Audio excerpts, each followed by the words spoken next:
once you touch that proof of work and you learn how to procure electricity and convert it into the hardest, most sound money mankind has ever known, and it's quite a feeling, sir.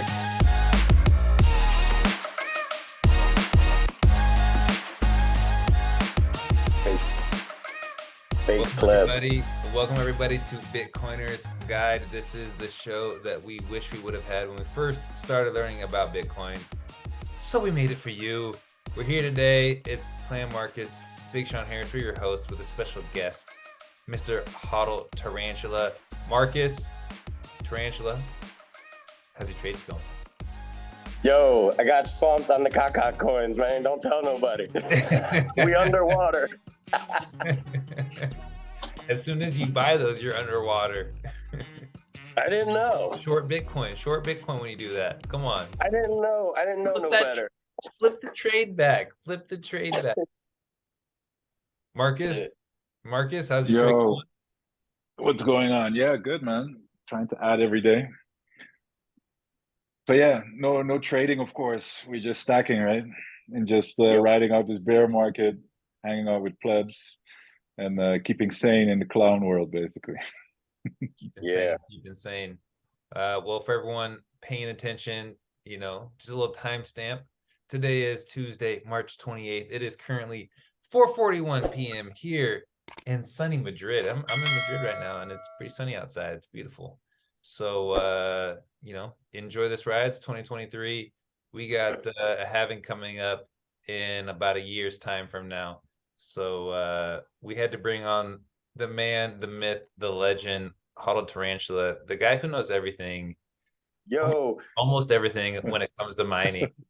He's our resident expert. I got your back, homie.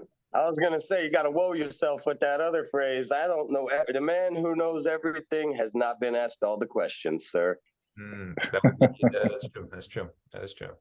Okay, well, before we started recording, Tarantula and I were just reminiscing about Pacific Bitcoin Conference because we were there. That's where we met that in Miami on a beach. I don't know, a year or two ago. But we got to spend more time in Pacific Bitcoin. I remember we were talking with some of the Swan loves basketball. I love basketball. There's a lot more basketball Bitcoiners at this one. Hodl Tarantula was there. We were having a good time, eating some really good food, and just hanging out with some plebs. So, I'm looking forward to doing that again, actually. Because the conference in LA was like a giant party, actually. Instead of a conference, it felt like. And so I'm definitely going to go back to Pacific Bitcoin again. I don't know if they'll have me speak, but I mean, I'll definitely run through and make noise. And I just saw you on Twitter as well. You were at some other party or hangout. What was it called? Are you somebody that goes to look for all the meetups and the conferences? Do you not skip one, or how does that work? Well, it's like when I travel, I try to go to all the local meetups that I can get to when I pass through different places if I know that they're going to be there. Oh, yeah. And I mean, just because it's important to, contribute signal, right?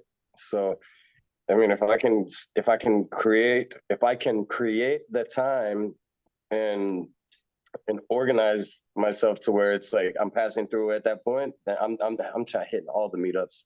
And then the conference is I always. What do you mean with bringing the signal though? Do you specifically look for people you know, or do you look for noobs who want to talk to you, or what do those meetups mean to you, or what's your purpose there?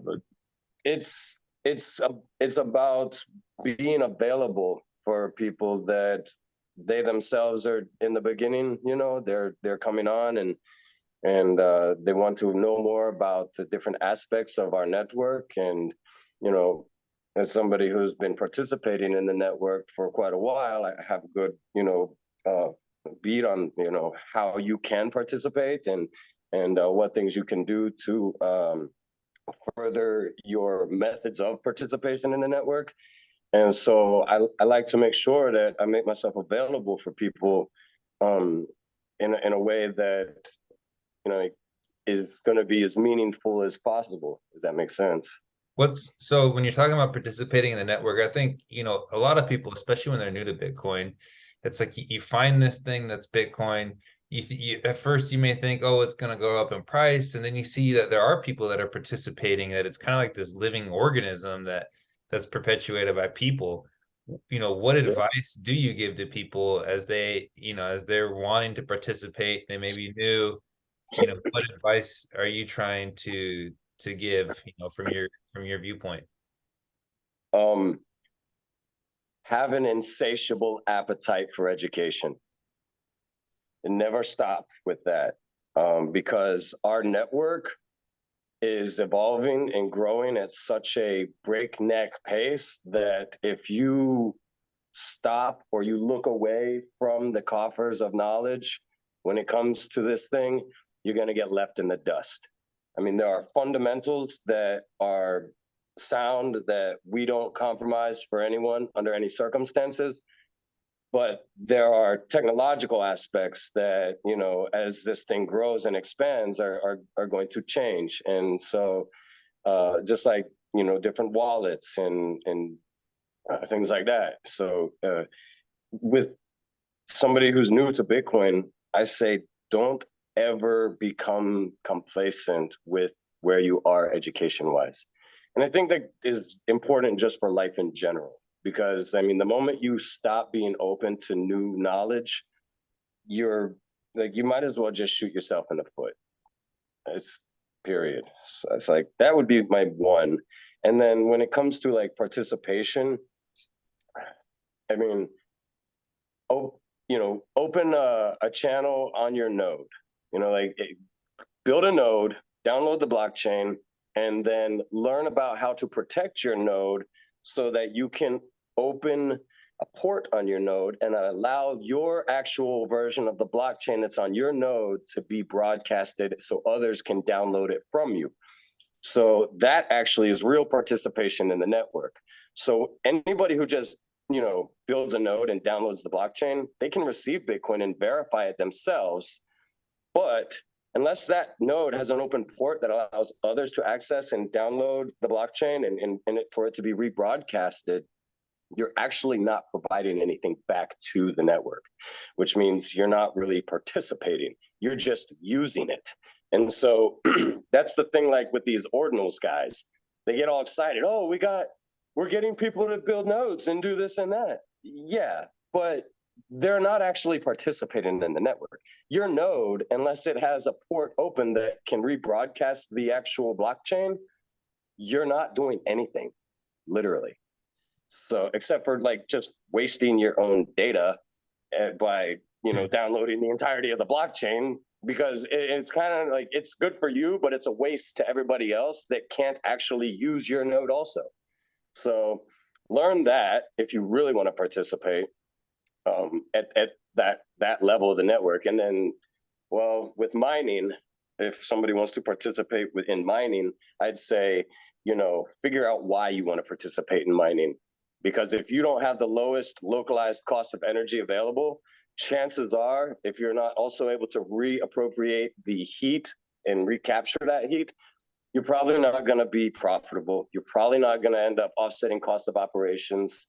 And you're probably going to get frustrated that your hardware cost you X amount, but it's not giving you any like real ROI. And so instead of getting frustrated with that and then ending up with, just a piece of hardware that you don't know what to do with because you're not making any money, decide like why you're doing it. Like if you're doing it to be virtuous, like some people I know out there, they literally run an S9 in the red. They do it just because they know why they're doing it. And so that's the thing. Like if you want to participate in mining, know why you're doing it and stick to it, And so it's just things like that, you know, like education, participation, and safeguarding yourself during so in regards to knowing why you're doing things and how you're doing things so that you can do this and participate, and at the same time you can protect yourself. Yeah. Yeah. I mean, there's so many different routes to go off what you're saying. I think the best route is let's keep on the mining.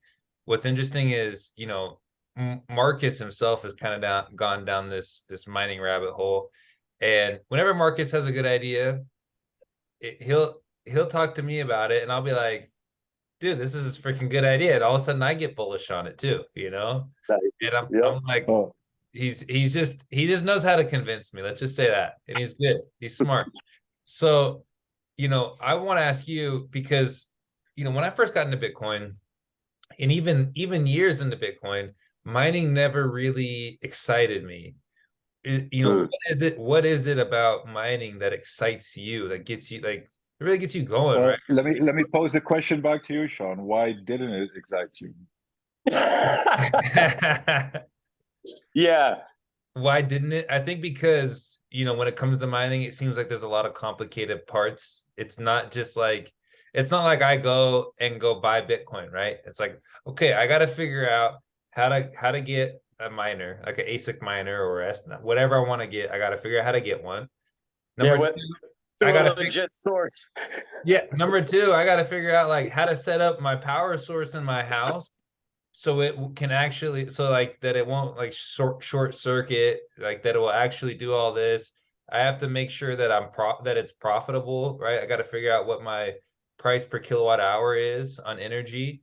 And so, and then I have to figure out what I even need to figure out, right? Because I didn't know all that stuff. I didn't even know I need to figure that stuff out, right? So But just also, to push back a little bit, right? When you were getting into Bitcoin, you also had to figure out how to get a wallet and etc. I was gonna say he also forgot to mention that he also has to figure out how to network the ASIC, how to set static IP addresses, how to configure the ASIC, how to run firmware, how to it's like it's a process. Yeah, so that's what I'm saying. So like for me, I've never been a technical guy, right?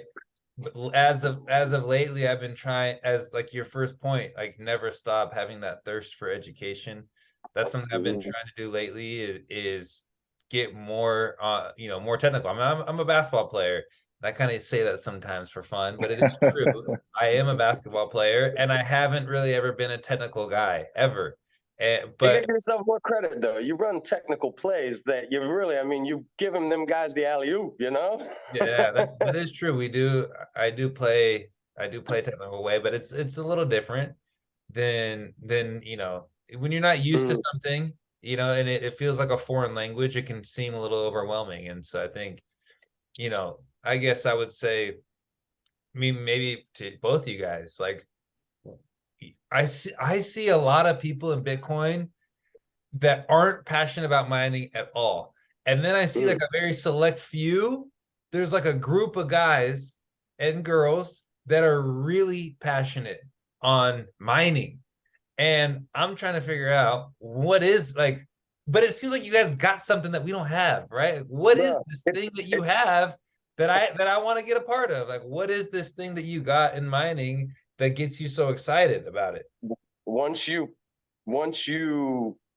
touch that proof of work and you learn how to procure electricity and convert it into the hardest, most sound money mankind has ever known, and it's quite a feeling, sir. That sounds pretty good. You mean that sounds pretty good. We're literally out here building the future, you know, and providing security to our fellow men and women who are lost in fiat obscurity, you know, and there's something deep there in that, you know, like when you get into Bitcoin mining, you almost got to be selfless in it because you're going to run into things that I've never seen a Bitcoin mining operation just go online. It's super smooth. There's always something. And so it's a challenge. And for those who appreciate a challenge and are, you know, being put into a position where they have to educate themselves more and experience personal growth in order to continue forward, it takes a special kind of person to appreciate that kind of stuff, And so these are your fellow Bitcoin pleb miners out there. These are people that appreciate knowledge. They appreciate proof of work. They appreciate being able to give back to other people. And, this is what is required if you want to mine Bitcoin. It's because if you don't have some of these core, fundamentals in place, you're going to get extremely frustrated, and potentially it's going to become a nightmare for you, because there's always going to be a challenge in mining. You could have a network issue. You could have troubleshooting issues with ASICs. You could have HVAC recirculation issues with your containers or your actual facility. It's a laundry list of things that could potentially go wrong every day at any given time. And so if you're not up for a challenge, then Bitcoin mining probably isn't for you. Yeah, it's like the old saying, in theory, practice and theory are the same thing, but in practice, they're totally different things, right? Yeah, pretty much. Okay, I kind of get the excitement now, because here's why, right? So a few years back, before I got into Bitcoin, I bought a home. I bought a little thing of real estate, and I would rent out rooms, and then I started renting out the whole house when I moved out. And I remember telling one of my buddies, I was like, dude, when you get that first month's rent, the first of that month hits, it's like I've done all the work, and then I get the deposit plus that first month's rent. It's like your proof of work, baby. Yeah, I'm like, oh, I feels like I got so much money, and it's something that I can keep doing every single month, and it feels good. But then, like, putting that on the hardest, soundest, strongest, best money ever created, if you can do something and build up something where it just generates more money coming your way, that is Bitcoin, that seems like an even better that seems like where the excitement comes from to me. Yep.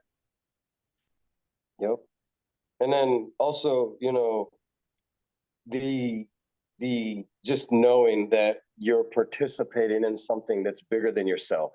I mean, what we're building is vast, and it reaches to all corners of the globe, and it has the ability to touch every single living soul in this world and create benefit for them. And so knowing that this is what we participated in and what we're procuring to the world is exciting. And it is the way, be selfless in your endeavors and build for others. If you can't, then you're not going to be excited about what you're building. Can you speak a little bit to like what you're building, or like do you work for a company, or do you do it all yourself, or do you partner with other people, or you're an advisor, or like what? Yeah, man. So like myself personally, I have my own operations that I've managed to offset costs on, and keep them going in the face of our increasing difficulty and rising energy costs. But I'm not expanding my own operations anymore. I'm just kind of letting them, I guess, dwindle into like revenue-based obscurity. And then I'm taking the ASICs that are like the older S9s and stuff that I have, and I'm donating them to Bitcoin meetup groups like Bitcoin Brunch in Miami. I just gave them an S9 so that they can learn how to troubleshoot it and like configure it and stuff like that. That's cool. And so like as my own operations, like my own private operations are like just, I'm wrapping them up. What I've learned is that if you want to be successful in mining Bitcoin, either you own the actual energy source, right? And in that, you are capable of keeping the localized cost of energy down for yourself. Or what you do is because like eventually the difficulty is going to increase unless you're flipping your equipment back in and then starting with newer equipment to maintain, competition with the difficulty adjustment, you're not going to be able to maintain your profitability. Especially if you're not capable of offsetting the cost of operations by like heat recapture and things like that, CHP. So it's so what I've learned over the years is that if you want, and what I ended up shifting into and doing, it was very profound. I had to put my ego aside and stop worrying about my own personal hash rate and start just focusing on the hash rate of the network itself. And so what I did was I started consulting on mining, and I started building operations for other people. And now what I do is I'll build an operation for somebody, and I'll either collect a percentage of the hash rate from mine, or else I will get paid in Bitcoin directly. And so this allows me to actually continue to mine Bitcoin today, while at the same time, my cost of operations is going down, but my Bitcoin revenue is going up. And so I've been able to continue in this industry without actually having to expend additional capital from my own pockets, and without having to worry about, how am I going to maintain myself in this industry. I had to like pretty much give away everything to gain everything in regards to mining Bitcoin. Like, stop mining for myself and start mining for everybody else. It's like playing 4D chess, man. Like they say, how are you still surviving through the bear market? Like, well, I stopped worrying about my own hash rate and I started worrying about everybody else's. And through trying to help everybody else, there was an appreciation there, and they paid me in Bitcoin or gave me some of their hash rate. And so I'm able to continue and survive. But that's what it takes, like in Bitcoin, you got to be like that, because if you get greedy, you see what happens to people who get greedy in Bitcoin and get wrecked. So that was on too much leverage and get wrecked. Yeah. Hey, that's super interesting. And what is your take on like the current state of the network? I mean, we're all seeing the hash rate is like, I believe it went from like 300 exahashes to 400 exahashes in a matter of weeks. My language, bro. Now you're talking my language. What's your take on it, and where is all that hashing coming from? What's going on? Is it like normal in this part of the cycle, or? Can you explain what an exahash even is before you take your take? Oh, okay. So, all right. An exahash is a numerical value with 18 zeros behind it. That's perfect. Yeah. Like literally you have a mega hash, then a gigahash, then a terahash, then an exahash. Like, you know what I mean? Like, I'm sorry, a petahash and an exahash. And it's like million, billion, trillion. Exactly. Yeah, you add 3 zeros. It's a 10x exponential increase in factor of the actual silicon mining power, like this being applied to the network. I like how Michael Saylor said it, and don't tell nobody. He said, this is a silicon ratchet. And I'll be damned if it's not. I mean, the state of our network right now, with over 16,500, probably somewhere near 17,000 nodes operating, half of them behind Tor, so they're obfuscated and you can't identify where they are. So we have that many decentralized and distributed throughout 156 countries all over the world, running 24/7, 365. Some of them even on battery backup and connected through satellite and mesh networks and cellular modem and hardwire and local access networks. So there's that. That in itself is a vast, extraordinary accomplishment for the network itself, and is a direct reflection of how healthy it is. And then, I mean, the next thing you have to consider is the amount of ASICs that are backing this network. We have almost 400 exahashes of raw silicon computing power being directed by and procured by literal decentralized energy sources themselves too, all over the world. So what that means is that per second? Is that per second, or how, like when it says like the hash rate hits 400 exahash, what does that mean? It is 400 exahashes of computational power being fired off per second. So when people say, and I know a lot of miners hate reading that, when people say, yeah, these miners, they're doing all these complex math computations, what do you respond to that? I say, well, elliptical curve cryptographics has gotten to the point that it's so incredibly difficult to solve that mathematical formula that now the computers are just brute force throwing sums at it in an attempt to hit the correct answer. They're literally just trying out different numbers, right? That's what it comes down to. It's actually numbers and letters, but just It's like different playing a combinations. lottery now. It's gotten so difficult. Yeah. So it's they're like not actually. It's like walking up to a club that you want to get into, and you got to roll snake eyes to get into the door. And you just got to keep throwing them dice until you can get the hit, you know? Well, remember like the beginning of 2022, and like there's like 2 solo miners that ended up, mining a block, which is insane, right?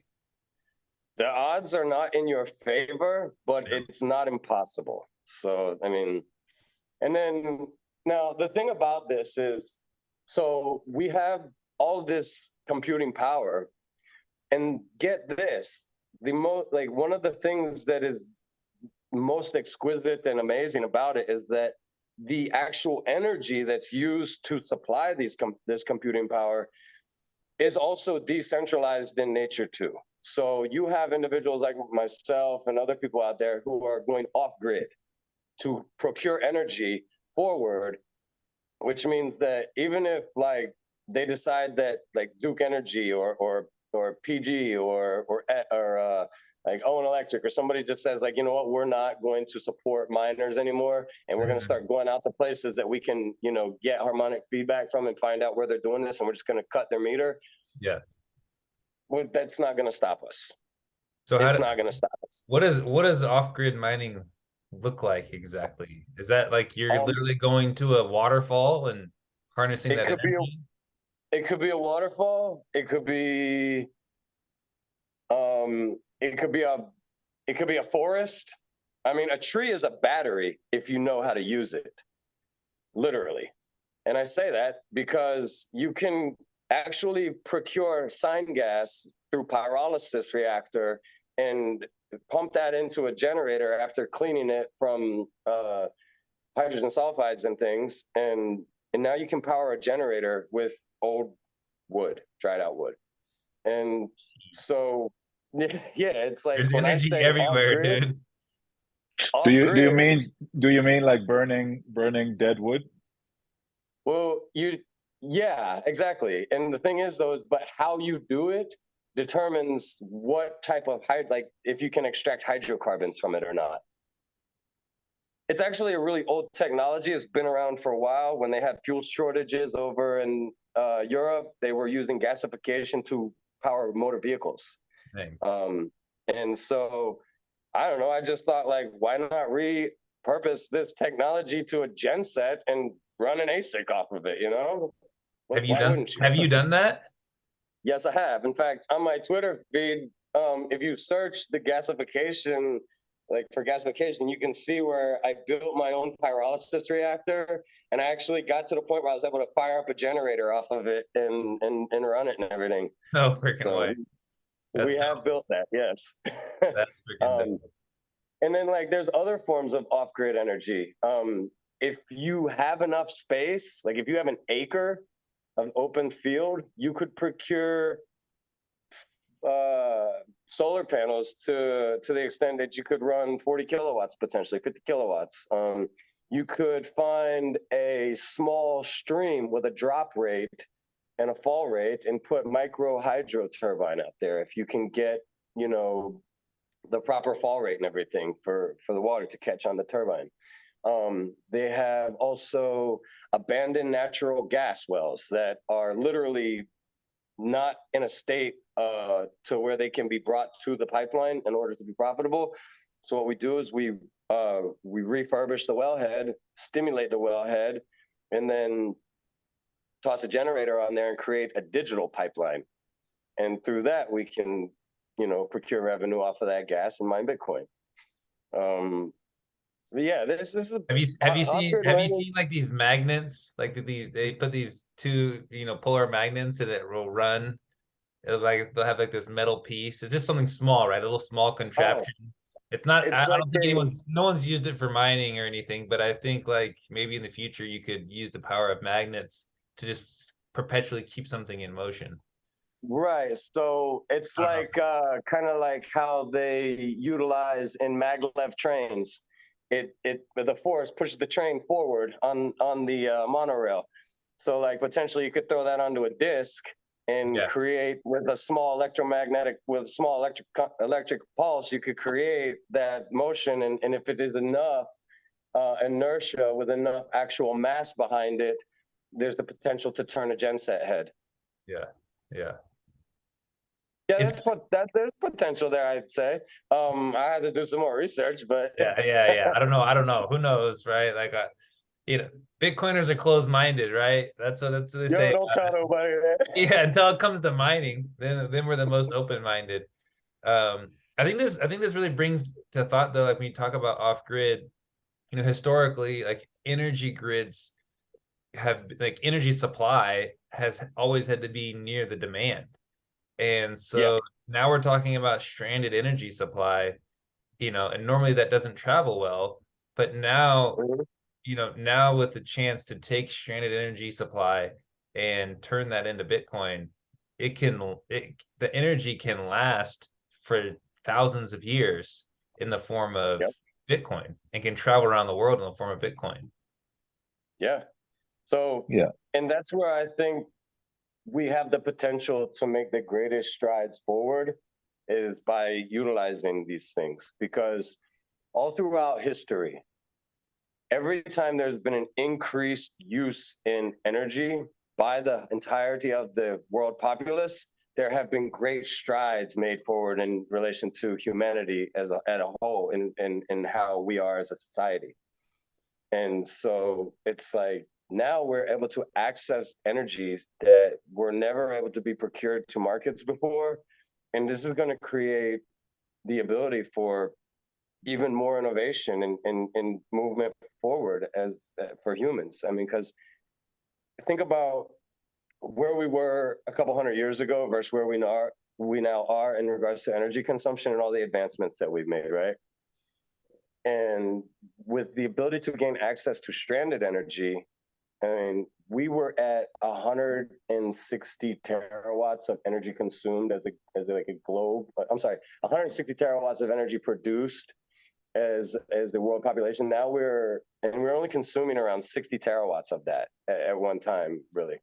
Um, if you think about the fact that we have over 400 terawatts of excess wasted energy out there, that's enough to power the entirety of the world, like 5 times, 10 times over, like literally. And so what kind of advancements in society will be made once this energy potential becomes, is procured and people have the ability to, to work with that. I think it's going to be amazing.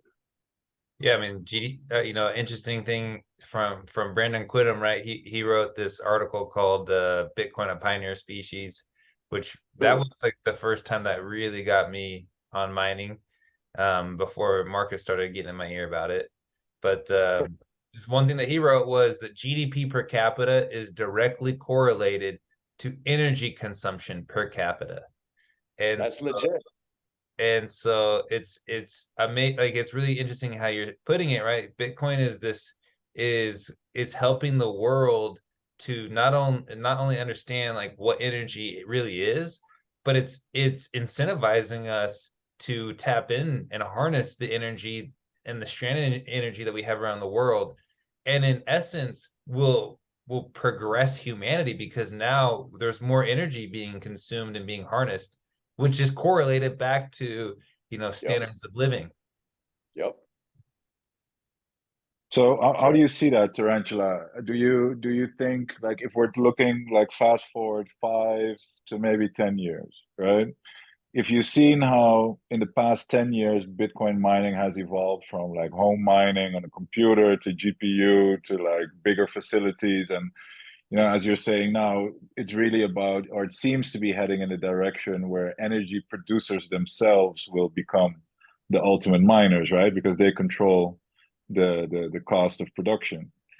if you kind of like extrapolate that trend, what does mining look like in 5 to 10 years? What is that? Yeah, how far have you So gone down that rabbit hole? How do you see that? I'd say in 5 to 10 years, well, we're already seeing it. Bitcoin miners are becoming energy producers Yeah. themselves. And like that trend isn't going to slow down.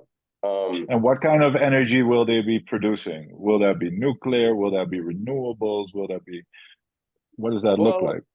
that's Because like going to the big Exxon Mobiles and Shells of this world, they're the energy producers of our time right now. right. So that I believe is going to be based on regions and the mindset of the individuals in those regions. So where you got people that understand nuclear and that it can be procured in a manner that isn't destructive, they'll mine on nuclear.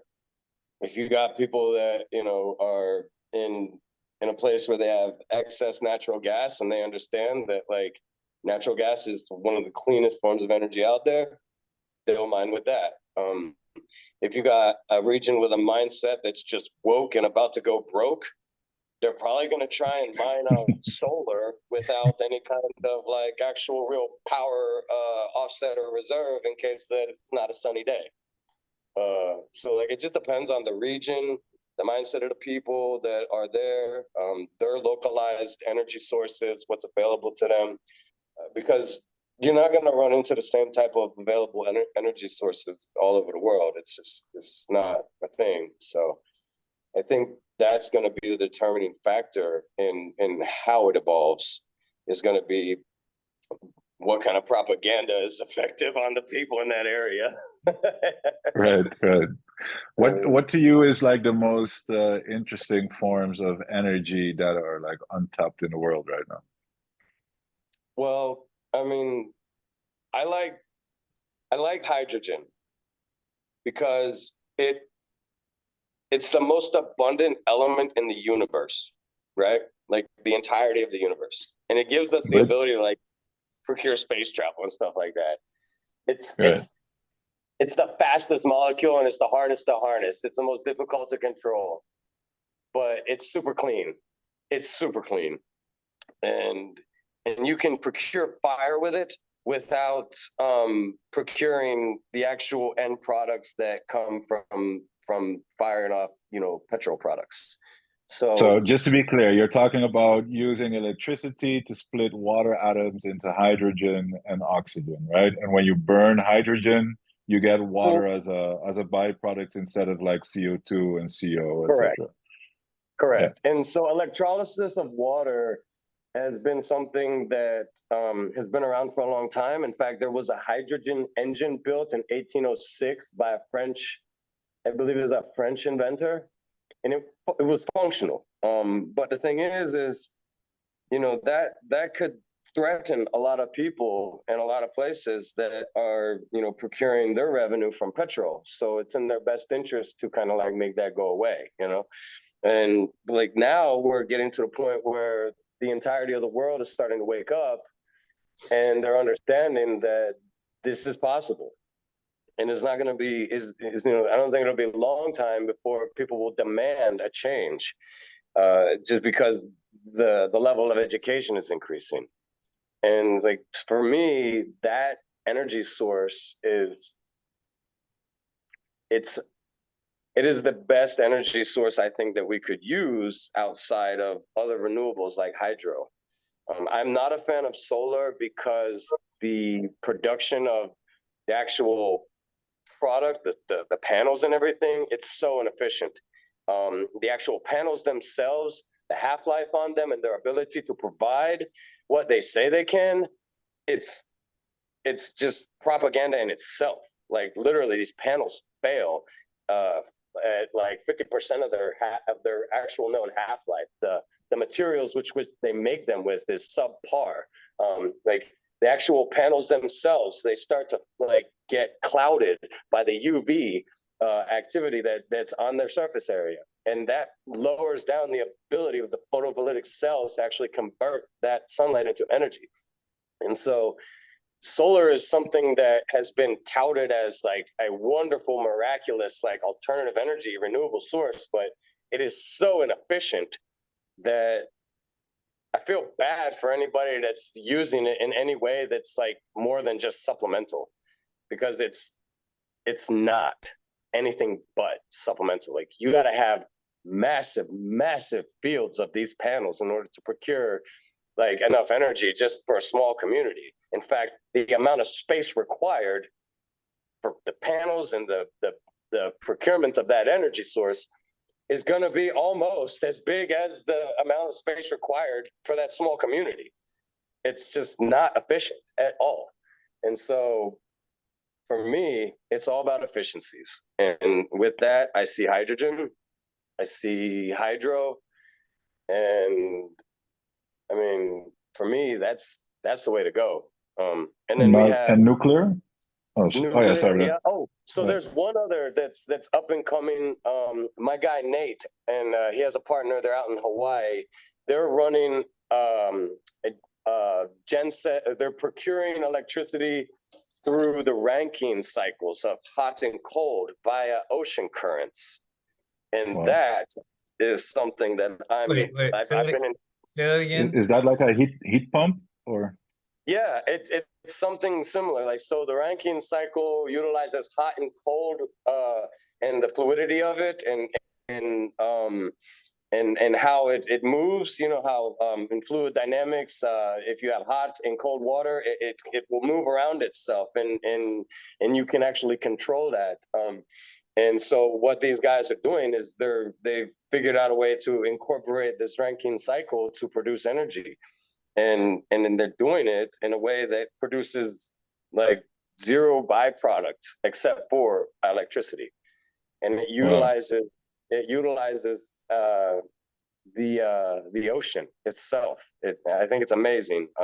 I've been talking with those guys for over a year now, and we've had a couple meetings, and they agreed to let me come out there and like hook up with them and like get on board with their mining stuff when they get it all going.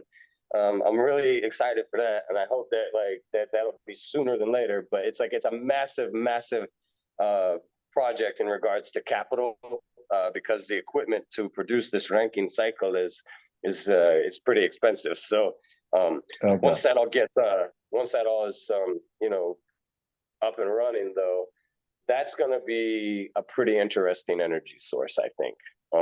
Yeah, being from the Caribbean, I can totally see that working there then as well, but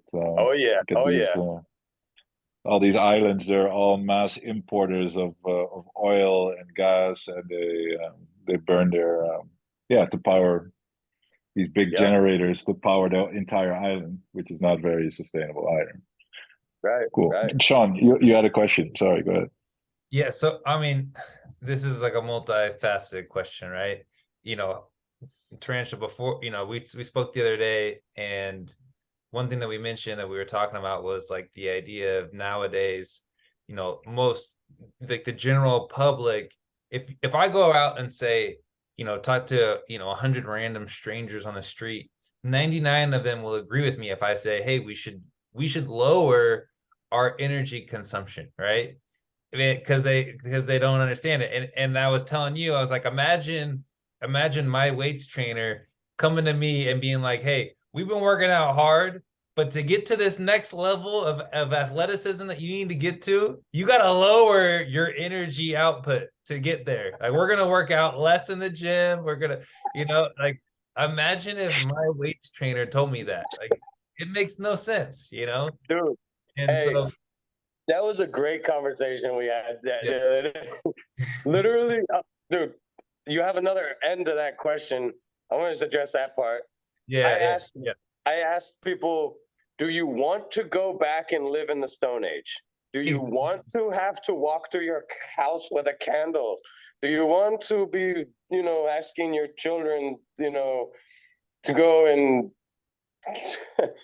flip I mean, there's just so many horrible things that are going to come from reducing the amount of energy consumption that do you not want to have a refrigerator or a freezer? Do you not want to have lights in your house? Do you not want to be able to stream stream things. You don't want to have podcasts. Like, you don't have a tablet or a phone to be able to go on. Like, all of the things that you use are going to require more energy. And if you want to upgrade your life and if you want to upgrade humanity, it's going to require upgrade your energy consumption. Exactly. And so it's made me think about, if you think about energy grids are forced to overproduce because they have to be ready for that peak demand, you know, hottest day in August or whatever it is. And the average demand is like 50% of peak demand.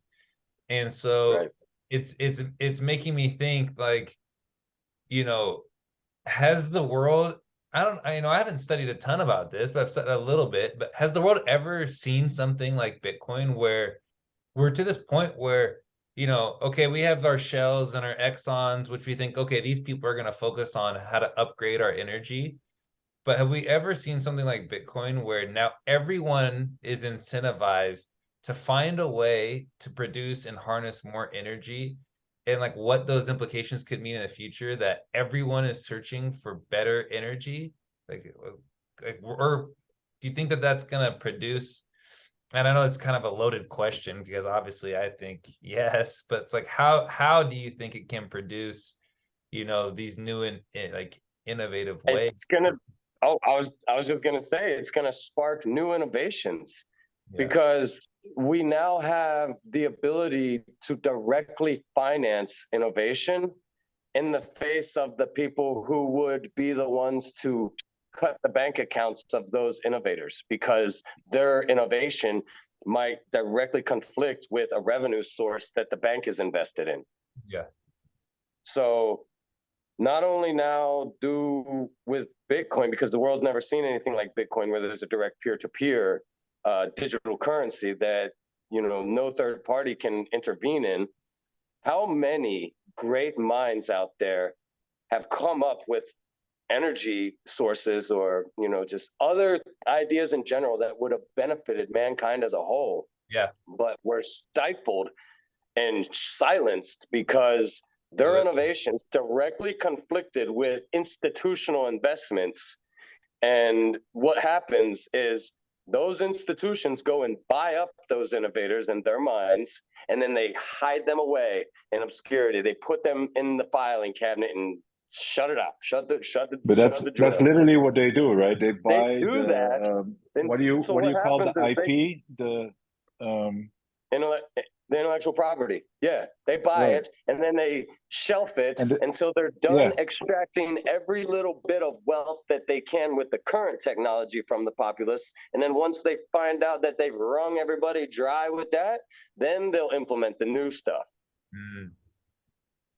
It almost just goes to show how important decentralization is. It stalemates that. It's a checkmate for that whole entire, for their ability to do that.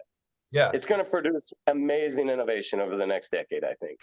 I mean, it already has, but I mean, as larger individuals in regards to net worth are in a better place, like, because over time, you know, we know what happens with Bitcoin over time, right? And so the people that want to be philanthropic with it, but they're just not right there yet, in regards to feeling comfortable with what they've amassed wealth-wise. Well, over the next decade, if they stay strong in their stack with Bitcoin, eventually they're going to get to a place where they can be philanthropic, and they're going to go and directly finance these innovators in you know, in an attempt to help the world. And so that's when we're going to see really great things, I believe. Okay, another question, right, is, you know, so a couple of weeks back you had Cynthia Lummis, and she was testifying, or I think she might have been asking questions to this one guy who, you know, he was saying like, you know, Bitcoin, he was like testifying, and it seemed like he was kind of paid by some altcoin proof of stake company. And aren't they all? Yes, because that they get the VC money, right? And where does that VC money come from? It may come from exactly what we were talking about before. So he, you know, one of the things that he mentioned basically when Cynthia Lummis was questioning him was, he said, like, you know, basically he's saying that proof of stake is a substitute for proof of work. And I wanted to get your take specifically because I have my opinions on it, but I want to hear from you. Like, is is proof of stake a substitute for proof of work? Are there substitutes for proof of work? And like, what makes proof of work so special if there's not? So proof of work is concrete. It provides substance. There's sustenance there, right? It's verifiable. Proof of stake it's a balloon.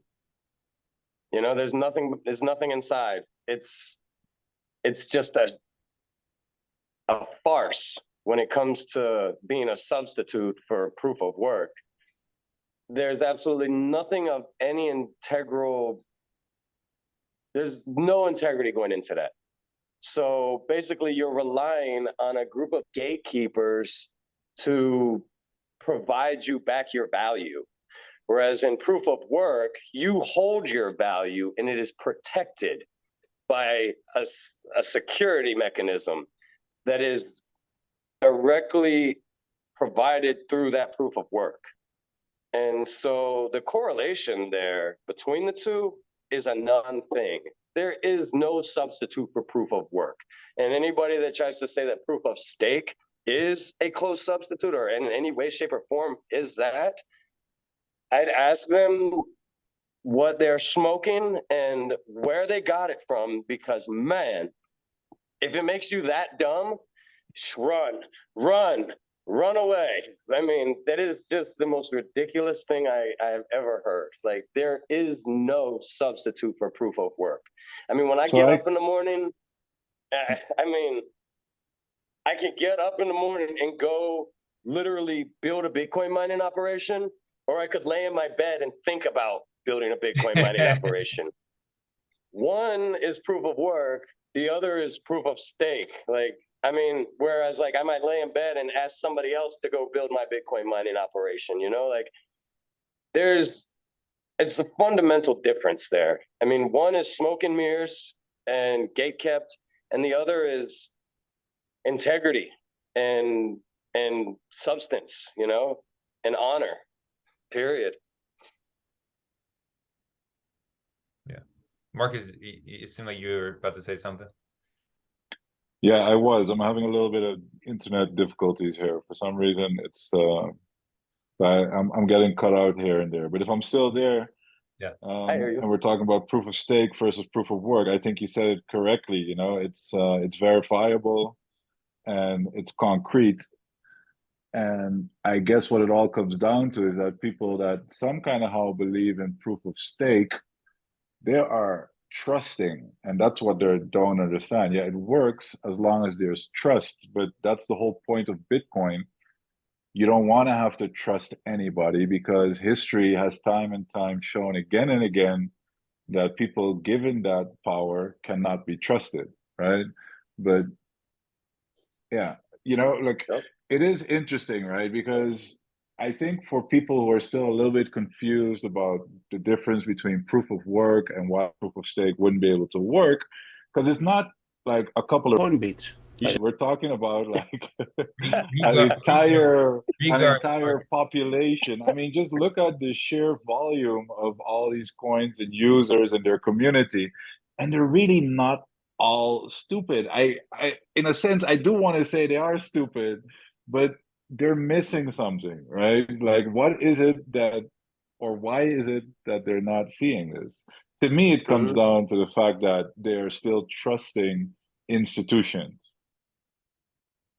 Yeah, I think that would be my answer. But I would agree. I mean, look at people who, like, these banks are failing in the United States, and people still don't understand. Like, they're still depositing. Yeah, they're still depositing money in banks.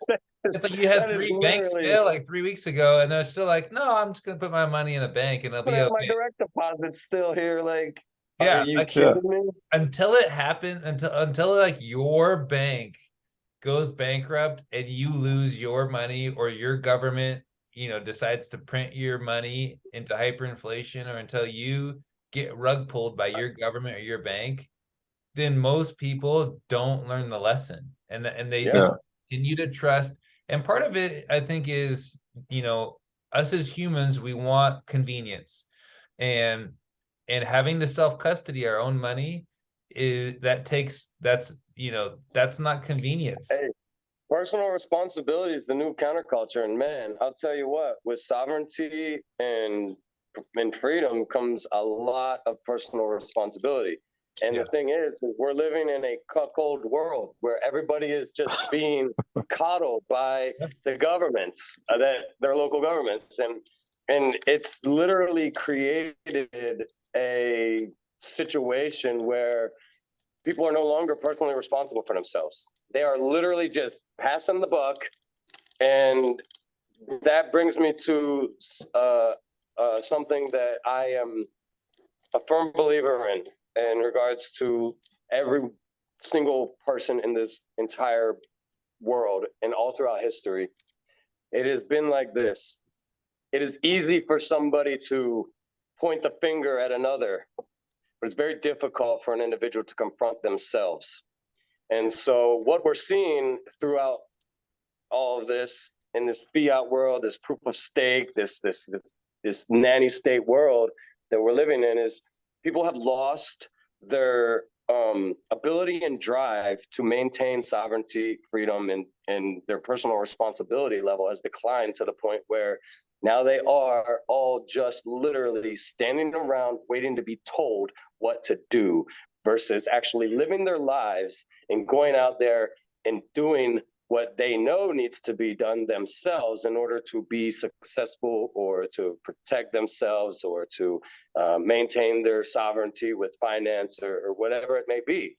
Literally, the whole world is turned into this pool of shame, if you ask me, because if I was operating like most of these people are, I would not be able to look in the mirror with pride, okay? Yeah, I totally agree. I think that's one of the cool things about Bitcoin is it gives us this chance to really find out who we are, and it gives us a chance to be like, okay, am I really that dude? Am I the guy who can figure out self-sovereignty? Am I the guy who doesn't need to rely on my government? Am I the guy who, you know, who doesn't need to rely on some manager telling me what to do, what time to get up? Am I the guy that can go get up and go make something of my life? You know, am I that type of guy? Because that's what Bitcoin provides for us. And if you are that type of guy, then go out and get it, you know, go get it done. And there's no one who's going to tell you, who can motivate you better than you. And we're the ones who self-custody. We're the ones, you know, that we run the numbers, and there's nothing and no one that can touch our money. And that's the best part about it, is that when you decide that you want to be self-sovereign, Bitcoin is here, and it's going to help you be self-sovereign. And when you decide and you realize that over and over again, that governments and banks cannot be trusted with your money, your hard-earned wealth, then that's when you make that decision to move into something that's much more sovereign, it's much more free. And honestly, it's pretty cool. You can travel around. You don't got to worry about going back and forth into different currencies. You can buy whatever you want to buy. Like, it's pretty cool money, in my opinion. The best. Yeah. So, Tarantula, we always ask this question to people, right? Because we're always obviously talking to Bitcoiners and we all believe in Bitcoin. What do you see as the biggest threat to Bitcoin? What's going to break Bitcoin, if anything? Wait, say that again. What's the what? The biggest threat to Bitcoin? Yes. And Yeah. what can So break Bitcoin? if you have to take the counter position, right? Like, what is?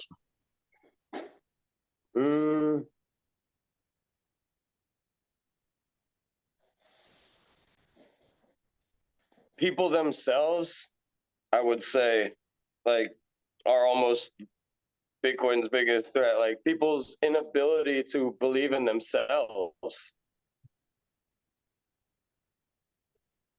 I mean, because I don't see a government or a banking cartel, aka time cartel, being able to stop this thing. Christine Lagarde, in an address to the European central banks and their leaders, admitted that even if there's one file on a computer somewhere in Antarctica that isn't found, this thing will escape and it will repopulate the globe again. Yeah. It'll reboot, right? And so patch. they've already admitted that it cannot be stopped at that level. Yeah. And so the fact that we have decentralized energy sources out there now putting on means that the electrical grid can't stop it either.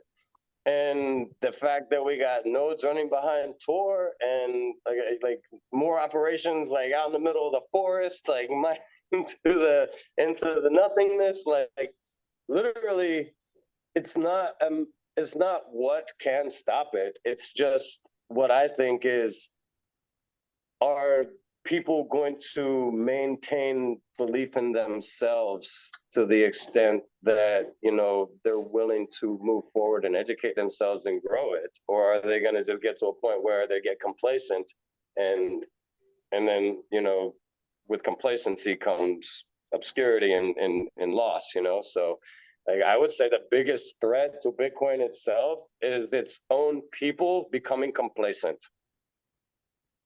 Well said. Yeah, I agree. What about how do you see a Bitcoin standard playing out? Or do you see it playing out? I would say that the world going on to a Bitcoin standard and what that would look like playing out. Yeah. I would say if it happens fast, we'll see a lot of pain. I mean, there's people out there asking for $1 million Bitcoin price right now. And I asked them to think about what you're asking for and think very carefully. Your loved ones may not be prepared for this. And so are you prepared to take care of them? Because they're not going to be ready for this. And it's going to be very painful to see. Now, if it happens slowly, I think that it will be miraculous. It will be beautiful. I mean, we'll see innovation.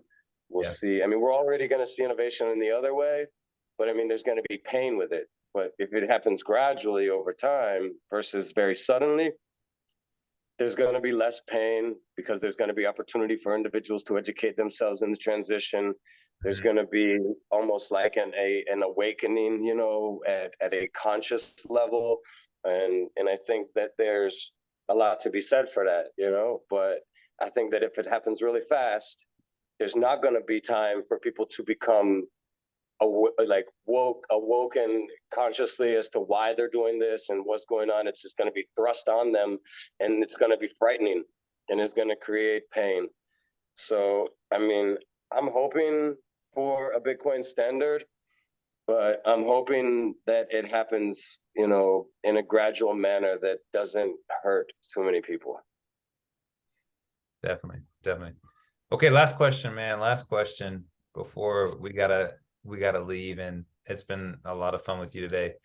You know, what did you read or listen to when you were going down your journey down the rabbit hole that just when it finally clicked that Bitcoin was legit, you know, that made you finally swallow the orange pill? So when I read the white paper, actually. Oh, really? Yeah, because so like I know we talked about not getting into the orange pill story. I was just thinking about making a joke about it. Yeah. Tell us your orange pill story, please. We got another 20 minutes. Let's go. So basically I touched the shitcoin stove, right? And in early 17, and I didn't realize what I was doing at that point. It was all new to me, right? And I got burned, so I jumped back from the stove real quick.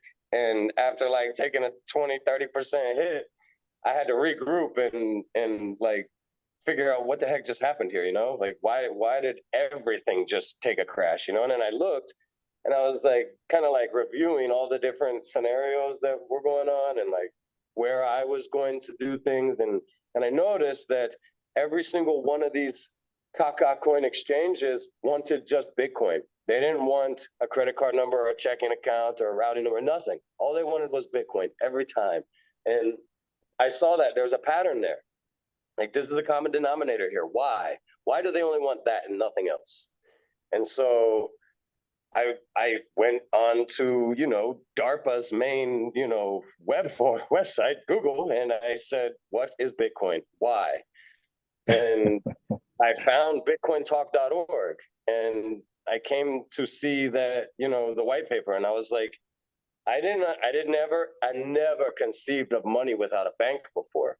I was never in a position where I needed to educate myself on what is money, right?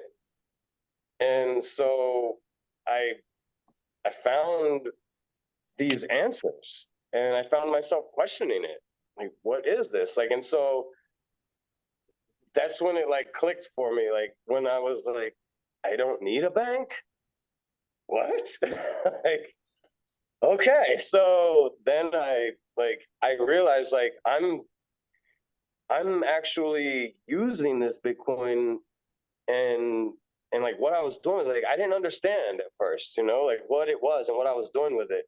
I just was kind of like playing with it with these exchanges, right? But once I got burned and I needed to find out like what happened and what is the nature of all this stuff, and I found the white paper, it was like that. And then like the very next book that I picked up, which was like in 2020. So like I was just kind of running on internet information on like Bitcoin and building and why. But then I found the Bitcoin Standard, that book that was written by Sykes, right? And that's when I came to really understand the history of our money and like what the hell is going on with it and everything.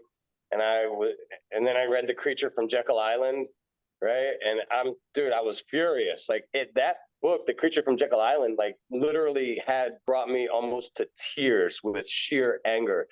And I was just like, it couldn't have clicked harder and stuck like more concretely than like the Bitcoin Standard, the white paper, and The Creature from Jekyll Island. Yeah. Those three pieces of literature were so profound in consecrating my like position on Bitcoin and what I'm doing, that I'm just like, there's nothing else. This is it. This is it. There's no second best. There's no other way. This is it. Once you find out the problem that Bitcoin solves, it makes it a lot easier to understand why Bitcoin. Right? That's like once you see it, you cannot unsee it. Yes. And so I got touched by the truth, yo. And at first it was painful because I felt ignorant, but I had to admit what I didn't know and humble myself. Yeah. And only through that do we gain the ability to actually acquire new knowledge and move forward. And it was hard for me, because you know how Bitcoin maximalists are, bro. We all think we're the best and we're the smartest in the world. So yeah, this is exactly right. It's like everybody comes in, everybody thinks we've looked at this thing and you understand it and you know how economics works, or physics, or computer science, and you dismissed it. And then I remember coming on Twitter thinking, I'm gonna like school some of these like Twitter idiots, and I was the one ended up getting schooled, so and it was really like, oh my God, like, and it's really hard to, you start like first getting like angry, and you're starting to look for, no, there must be something else I come on, and in the end, you just have to like submit and realize that you're the one that needs their world vision reprogrammed, because you're just wrong. Adjust it. Sorry, I keep looking for English words. Super well said, man. It's like I sometimes hate that I don't put my face on the screen, because I'm here like smiling as you're saying this, and I'm agreeing with you. And what I love about you, I remember I think we've been following each other for like years now on Twitter, and I was going to ask you about this Plan B cap and the backstory. We talked about remember? That. Yeah, we talked about that a long time ago. You were giving me marketing and like advice on how to like spread that brand and how to do that. And I was like, okay, well, I really don't care about that or money. I just care about Bitcoin mining. So I never did anything with it. That's right. But what I really love didn't about like. you, Hodl Tarantula, and I think everybody should follow. I mean, we've got like millions of viewers, so it's not like it's going to make a big difference here. But it's Hodl Tarantula on Twitter, and with an A on screen, you're missing an A there, I think. But like just listening to you, I don't even like me, like for the regular listeners here, we know that they know that we usually ask our guests if they have like a technical or engineering background. I think in your case, we don't even have to ask this question because it's pretty obvious. And what I love about you is like you're actually going back Wait, looking at, but do you? looking at like Hold on, engineering. Marcus. Let's ask him. Does he? Negative. I am an autodidact. That means you learned it on your own. Everything. I stopped going to traditional school and unenrolled myself through my mother's forgery on paperwork at the 8th grade. Then I re-enrolled myself through a correspondence school and graduated a year ahead of the class and went directly into working for myself. Wow. Yeah. I didn't even want to go to college because I knew what I wanted to do. I wanted to build, and I didn't see that if I already can acquire and ascertain the knowledge myself without paying for it, why should I? You know, Yeah. why should I go submit myself to a gatekeeping community that only values a piece of paper and not necessarily proof of work? You know, because you can show up to these classes and you not necessarily do anything and still graduate in some cases. Yeah. So, I mean, no, thank you. And like the actual institutions, the educational institutions around the world over the last couple of decades have become perverted. And I'm just not about it. So I knew right away I didn't want to go to traditional college or anything. And so I didn't. I literally find out what I want to do, and then I go educate myself about it, and then I do it. That's it. All right. So before 2017, did you start building stuff as in engineering type stuff, Yeah. or were you? Yeah. I was doing automation and robotics technician, like technical work, and I guess also kind of engineering work, because large corporations like Thank you, Sean. Kroger Thank you. Logistics would come to me and say, hey, we have a product line where this product is moving and then it's like falling off and getting damaged over at this point. And so they'd come to me and say, can you develop like a proximity sensor and a pneumatic automated arm that will like swing out and prevent this product from falling off the line? Or, you know, and so like I'd have to come up and build things that would be automated and it would just work for these companies and stuff. And I actually,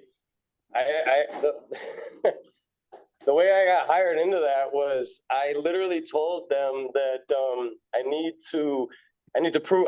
They told me like you don't have a traditional background in education, and we usually just hire people with like these types of certifications and stuff. I said, well, look, you have a position opening for a sanitation worker, right? Like somebody who will clean the facility.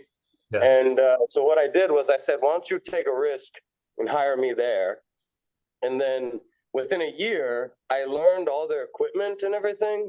And then what happened was some of the equipment, like there was issues with a piece of equipment, and I went and I fixed it by myself before one of the technicians could actually come and do it.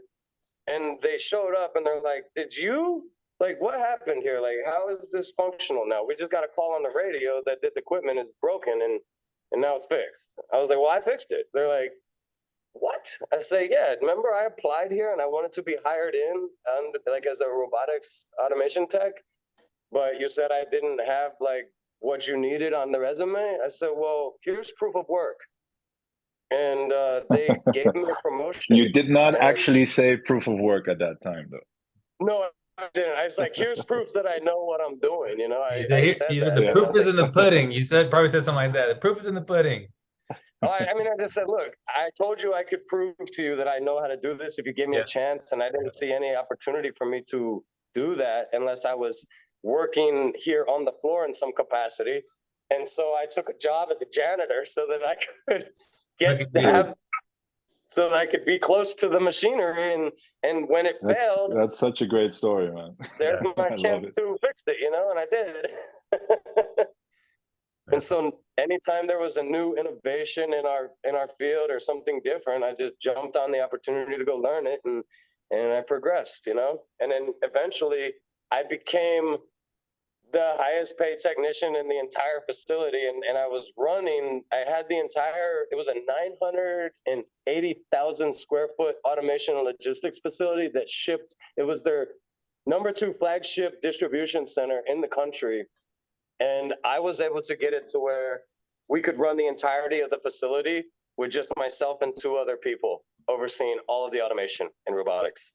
Nice. And it only took me like 3 years.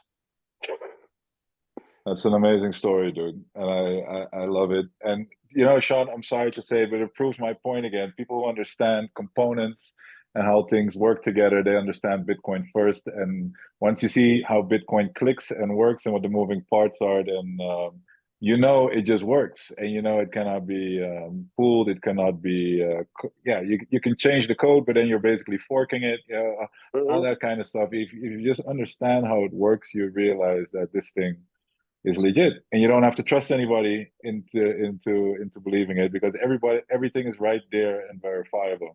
Hey, Tarantula, Yep. Thank you so much for coming on, man. I also just want to say I follow you on Twitter for a long time, and you're one of the few persons on Twitter that's always positive and upbeat. There is some toxicity there, but in a good way, but in a very positive and authentic way, and you know what you're talking about. So you're one of my favorite follows. So yeah, Thank thanks you, for brother. all that you're doing, man, and keep that up.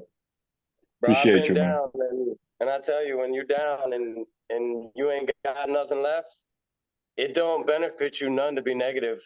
The only way you can make forward progress is by being positive, especially when you're down. So it's like you learn from the hard times, That's how it is. And if you don't, well, good luck. All right, man. Thanks, Hodl Tarantula. Give everyone a handoff, where they can find you. If you're working on something, you're building something, you want to get the name out, want to get the word out, just let people know. I'm taking a contract to build out in North Dakota right now, on sovereign land with a Native American reservation. So let's go. That's a nice place to put the most sovereign money, right? Yeah. On sovereign land. Yes. And so then, I'm on Nostr now, HT. I go by HT on Nostr instead of Hodl Tarantula there. And then I'm on Twitter, I'm always like making noise on Twitter. I try to be consistent though, it's important. Yeah. Awesome. Thank you. And for everybody else, listening in, just remember Thursdays at 7:30 p.m. live, we go live with Me Impact Your Podcast. That's every Thursday. Don't miss out. And also remember, what you see here, what you hear here, when you leave here, don't just let it stay here. Please share, like, subscribe, let people know about Bitcoiner's Guide. And as for Bitcoiner's Guide, episode 49 from Hodl Tarantula, Plan Marcus, and Big Sean, we're over and out. Peace.